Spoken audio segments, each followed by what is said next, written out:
50 ఏళ్లకు పైగా బంగాళాఖాతం వైపు చూడడానికి భయపడిన పాకిస్తాన్ ఇప్పుడు మళ్ళీ అదే ప్రాంతంలో తన జలాంతర్ మార్గాలను మోహరించాలని ప్లాన్ చేస్తోంది. 1971 యుద్ధంలో భారత నౌకాదళం ఇచ్చిన దెబ్బను ఇప్పటికీ మర్చిపోలేని పాక్ ఇప్పుడు చైనా సహాయంతో కొత్త వ్యూహాలు రచిస్తోందా? బంగాళాఖాతం మీద పాక్ చూపు ఎందుకు పడింది? హంగోర్ అనే కొత్త జలాంతర్ మార్గాలు నిజంగానే గేమ్ చేంజర్లా, లేక భారత్ ముందు అవి ఏమాత్రం ప్రభావం చూపలేవా? బంగ్లాదేశ్తో పాకిస్తాన్ పెంచుకుంటున్న స్నేహం వెనుక అసలు వ్యూహం ఏమిటి? విశాఖపట్నం తూర్పు నౌకాదళ కమాండ్ అణు జలాంతర్ మార్గాల కేంద్రంగా ఉన్న ఈ ప్రాంతాల్లో పాక్ కదలికలు భారత్కు ఎంతవరకు సవాలు? ఈ రోజు వీడియోలో చరిత్ర, వ్యూహం, సైనిక శక్తి, భౌగోళిక రాజకీయాల కోణంలో పూర్తి విశ్లేషణతో తెలుసుకుందాం. ఫ్రెండ్స్, భారతదేశానికి చుట్టూ ఉన్న సముద్ర ప్రాంతాలు కేవలం నీటి విస్తరణలు మాత్రమే కావు, అవి దేశ భద్రతకు కవచాలు. ముఖ్యంగా బంగాళాఖాతం అంటే భారత వ్యూహాత్మక శక్తికి ఒక ప్రధాన కేంద్రం. తూర్పు నౌకాదళ కమాండ్ ఇక్కడే ఉంది. అణు జలాంతర్ మార్గాలు కార్యకలాపాలు ఇక్కడే జరుగుతాయి. భారత నౌకాదళ భవిష్యత్తుకు కీలకమైన అనేక రహస్య ప్రాజెక్టులు కూడా ఈ ప్రాంతంతోనే అనుసంధానమే ఉన్నాయి. అందుకే బంగాళాఖాతంలో జరిగే ప్రతి పరిణామాన్ని భారత్ చాలా జాగ్రత్తగా గమనిస్తోంది. అలాంటి ప్రాంతంలో ఇప్పుడు పాకిస్తాన్ పేరు మళ్లీ వినిపించడం అంతర్జాతీయంగా కూడా చర్చకు దారితీస్తుంది. ఈ కథను పూర్తిగా అర్థం చేసుకోవాలంటే మనం 1971 సంవత్సరానికి వెళ్ళాలి. భారత్ ఉపఖండ చరిత్రను మార్చేసిన ఆ యుద్ధం గురించి తెలుసుకోవాలి. ఆ సమయంలో తూర్పు పాకిస్తాన్ గా ఉన్న ప్రాంతం స్వాతంత్ర్యం కోసం పోరాడుతోంది. అదే నేటి బంగ్లాదేశ్. ఆ పోరాటంలో భారత్ కీలక పాత్ర పోషించింది.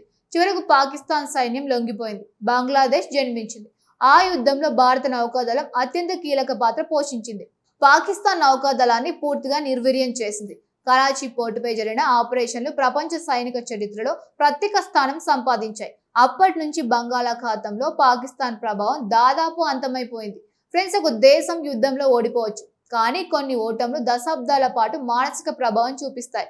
1971 యుద్ధం పాకిస్తాన్ కు అలాంటి గాయం, ముఖ్యంగా బంగాళాఖాతం విషయంలో. కానీ ఇప్పుడు పరిస్థితులు మారుతూ ఉన్నాయి. పాకిస్తాన్ చైనా సహాయంతో తన నౌకాదళాన్ని ఆధునీకరించేందుకు ప్రయత్నిస్తోంది. అందులో భాగంగానే హంగోర్ శ్రేణి జలాంతర మార్గాలను కొనుగోలు చేస్తోంది. మొత్తం 8 జలాంతర మార్గాలను చైనా నుంచి తీసుకుంటోంది. ఇప్పుడు ప్రశ్న ఏమిటంటే, హంగోర్ జలాంతర్ గామి అంత ప్రత్యేకమా? దీనికి కారణం ఎయిర్ ఇండిపెండెంట్ ప్రొపల్షన్ టెక్నాలజీ. సాధారణ డిజిటల్ జలాంతర్ మార్గాలు తరచుగా ఉపరితలానికి రావాల్సి ఉంటుంది, కానీ టెక్నాలజీతో కూడిన జలాంతర్ మార్గాలు ఎక్కువ కాలం నీటి అడుగునే ఉండగలవు. దీనివల్ల వాటిని గుర్తించడం కాస్త కష్టమవుతోంది, గమనించడం కూడా సులభం కాదు. అందుకే పాకిస్తాన్ దీనిని గేమ్ చేంజర్ గా అభివర్ణిస్తోంది. అయితే ఇక్కడ ఒక ముఖ్యమైన విషయం గుర్తుంచుకోవాలి. ఒక ఆధునిక జలాంతర్ గామి ఉండడం ఒకటే సరిపోదు, దాన్ని ఉపయోగించే నౌకాదళ సామర్థ్యం కూడా కీలకం. వ్యూహం, సాంకేతిక పరిజ్ఞానం, శిక్షణ, ఇంటెలిజెన్స్, సమన్వయం ఇవన్నీ కలిసి సముద్ర యుద్ధాల్లో విజయం నిర్ణయిస్తాయి. ఇప్పుడు భారత్ పరిస్థితి ఏమిటి?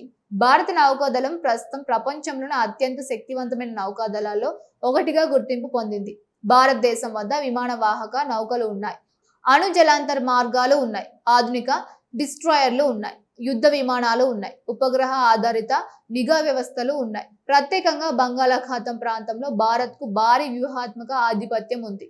తూర్పు నౌకాదళ కమాండ్ విశాఖపట్నంలో ఉంది. అణు జలాంతర్ మార్గాల మద్దతు కేంద్రాలు ఉన్నాయి, సముద్ర నిఘా వ్యవస్థలు ఉన్నాయి. అందువల్ల పాకిస్తాన్ ఒక్కసారిగా ఈ ప్రాంతంలోకి శక్తి సమతుల్యతను మార్చే అవకాశం చాలా తక్కువగా ఉందని నిపుణులు చెబుతూ ఉన్నారు. అయితే దీనిని చిన్న విషయంగా కూడా తీసుకోలేదు, ఎందుకంటే ప్రతి కొత్త సైనిక సామర్థ్యం ఒక కొత్త సవాల్ని సృష్టిస్తోంది. అది ఎంత చిన్నదైనా సరే భద్రతా వ్యవస్థలను దానిని గమనించాల్సిందే.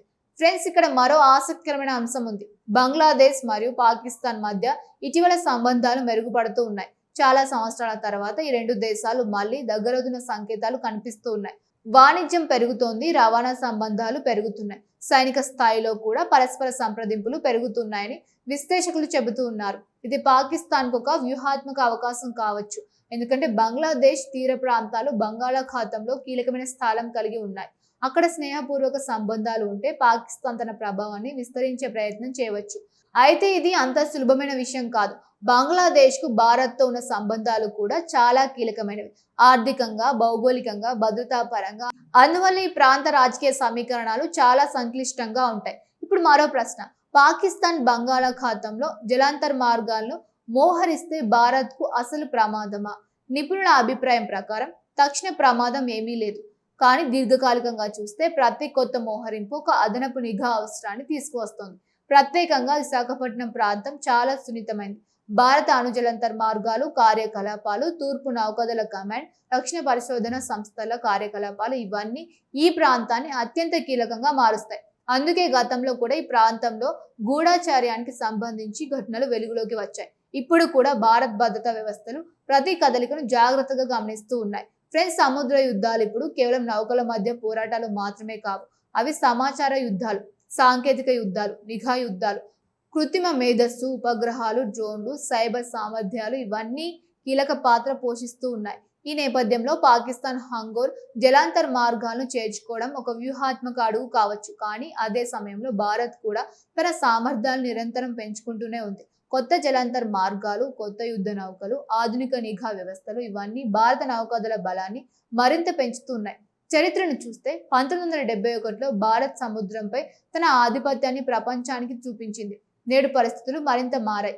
భారత్ ఆర్థిక శక్తి, సాంకేతిక శక్తి, సైనిక శక్తి, అంతర్జాతీయ సంబంధాలు ఇవన్నీ అప్పటికంటే మరింత బలంగా ఉన్నాయి. అయితే భద్రతా వ్యవహారాల్లో నిర్లక్ష్యానికి చోటు ఉండదు. చిన్న పరిణామమైనా పెద్ద ప్రభావం చూపే అవకాశం ఉంటుంది. అందుకే పాకిస్తాన్ బంగాళాఖాతంపై చూపుతున్న ఆసక్తిని భారత భద్రతా వ్యవస్థలు నిశ్చితంగా పరిశీలిస్తూ ఉన్నాయి. మరి మీ అభిప్రాయం ఏమిటి? పాకిస్తాన్ హంగోర్ జలాంతర్ మార్గాలు నిజంగా గేమ్ చేంజర్లా, లేక భారత నౌకాదళ బలం ముందు పెద్దగా ప్రభావం చూపలేవా? బంగాళాఖాతంలో పాకిస్తాన్ మళ్ళీ అడుగుపెట్టే ప్రయత్నం ఎంతవరకు విజయవంతం అవుతుందని మీరు భావిస్తున్నారు? మీ అభిప్రాయాన్ని కామెంట్లో తప్పకుండా తెలియజేయండి. వీడియో మీకు నచ్చితే లైక్ చేయండి. మా ఛానల్కి కొత్త అయితే వెంటనే సబ్స్క్రైబ్ చేసుకుని బెల్ ఐకాన్ ప్రెస్ చేయండి. ఇలాంటి రక్షణ రంగం విశ్లేషణలు, జియో పాలిటిక్స్, అంతర్జాతీయ పరిణామాలతో మరిన్ని వీడియోలతో మళ్ళీ కలుద్దాం. Thank you for watching.